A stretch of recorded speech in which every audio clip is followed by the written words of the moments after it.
Ah, another day, another shady third-party SlimeVR seller. What's new? Well, not much actually. Their pricing isn't the greatest compared to other options, and they don't have a listing in SlimeVR's marketplace. Their website also kinda just sucks. It isn't organized super well, and their Discord that isn't Discord. Surprise! It's Zeni. Who could have guessed? Certainly not me. I actually didn't find this one myself. Multiple people reached out to me about it, but if I did encounter it myself, it wouldn't have been that hard to guess. Obviously, they used to just link straight to Zeni's Ko-fi, but the business name ZeniVR is in the, in the source code of their site. And if you Google BumiXR and go to images, one of the first things that pops up is just a picture of a Zeni tracker that's in the files of their site for some reason. Even if BumiXR wasn't Zeni, this is still kinda just red flag central. These testimonials look overly generic and fake on top of calling the trackers two different names. They spell the primary function of their product wrong at the top of the page. I'm pretty sure the images on these trackers are AI generated, but if those ones aren't, these ones definitely are. Why are you AI generating images when you're selling a physical product? Take a picture. They also have quote-unquote global DMCA protection. You know, a United States copyright law. They've straight up just stolen one of Xerox 35's videos. It's so hard to place a blur box, guys, I know. And apparently they're voiding warranties if you aren't using the recommended firmware version, but like the one they recommend is really outdated, so what the hell? That's just scratching the surface because there's way more on this site, but I think you get the point.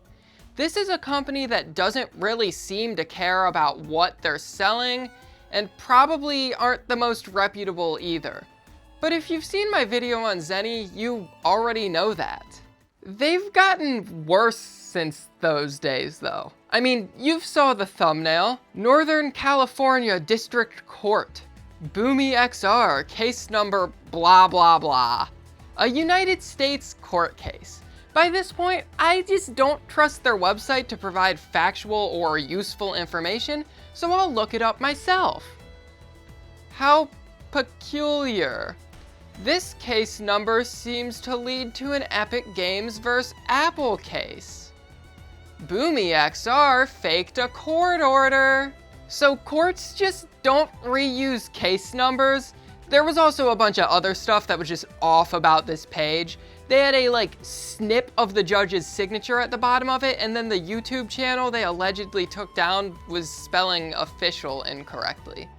You can't actually find this page anymore though, because I got their domain temporarily suspended over it. So at first, instead of removing it, they actually bought a second domain with the exact same provider to put it back up. So they were using this page to try and say they could take down any content discussing, demonstrating, or even referencing their products. Because yeah, that's how copyright works. So my sarcasm didn't come through enough there. To make it clear, that is not how copyright works. You cannot file a copyright takedown over words that someone else wrote or said, because that is their copyrighted content and not yours. You can't file a copyright takedown over a review or demonstration of your product, because generally, that is their copyrighted content, not yours. And you also can't file a copyright takedown over images or videos of your product that were taken by somebody else on their own camera, because that is their copyrighted content and not yours. Now, what you could file a copyright takedown over is, say, you had a tutorial video uploaded to YouTube, and then somebody downloaded it and uploaded it to their own website without permission and were basically just passing it off as their own. But I can't think of anyone who would do that. I am almost 90% sure I am the reason that that page existed, but I am 100% sure I am the reason that page is no longer there. This also isn't the first time that Zeni's tried to change their name. A little while back, they had an Etsy store called Juno VR, which for some reason the person listed as ZeniVR's sole managing partner advertised as his on his Facebook. That ad is still up, by the way, and it still links to the Etsy. At first, they didn't even change the account name. Only the listing name got changed to BumiXR. Now, both the account and listing say BumiXR, but their listings are still kinda sloppy. Would you like the @the trackers, or would you like the yes trackers? I'm pretty sure they're faking their positive reviews on here. This one from Reaper's Scrim actually used to have a completely different image attached to it. So you're telling me from between August 16th and August 21st, this guy just got a completely different set of trackers? Seems likely. This review from an Emily Davis also appears on their website, but it's attributed to a Sophia Williams. They were also apparently selling these on Amazon, but that listing got taken down. Someone who bought them actually reached out to me and was kind enough to send a few pictures. Here you can see they're clearly the same ones that were in that Etsy review, and they even opened one up and took a picture of the board where it says ZeniVR.com. I'd love to highlight their Discord server too, which has close to 200 members, with not a single one of them being online. I am certain that those are all 100% real-life human beings. As if the fact that they just don't let you talk in a server where they're selling something wasn't sketchy enough.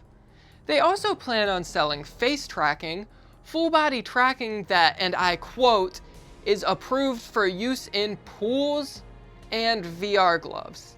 I cannot wait to see those happen. And finally, they have a Ko-fi store too.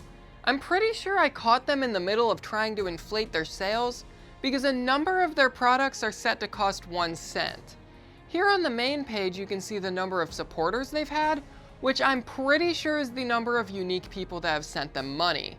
That number is currently 18, yet they have hundreds of sales. Just a reminder, if you plan on buying any sort of SlimeVR trackers, you really should be checking the SlimeVR Discord to see if the seller you want to buy from has a listing there. It's a really easy way to make sure you aren't buying from people like BumiXR. I don't really have much more to say. They're getting really sloppy and this video kinda just wrote itself. If you aren't familiar with Zeni/BumiXR's past, I definitely recommend you check out my video on ZeniVR. If you see these trackers being advertised anywhere on VR chat, which is kind of inevitable, I recommend you reach out to world creators and let them know how shitty of a company they are. I doubt anything will come from that, but at least then they can't say, "Oh, I didn't know." By the way, let me know what you think of this microphone compared to my other one. I'm trying to decide if I want to switch to this one or not, and I'm still a little unsure on it. As always, thanks for watching, and if you enjoyed the video, please don't forget to subscribe to my channel. It helps me out a lot.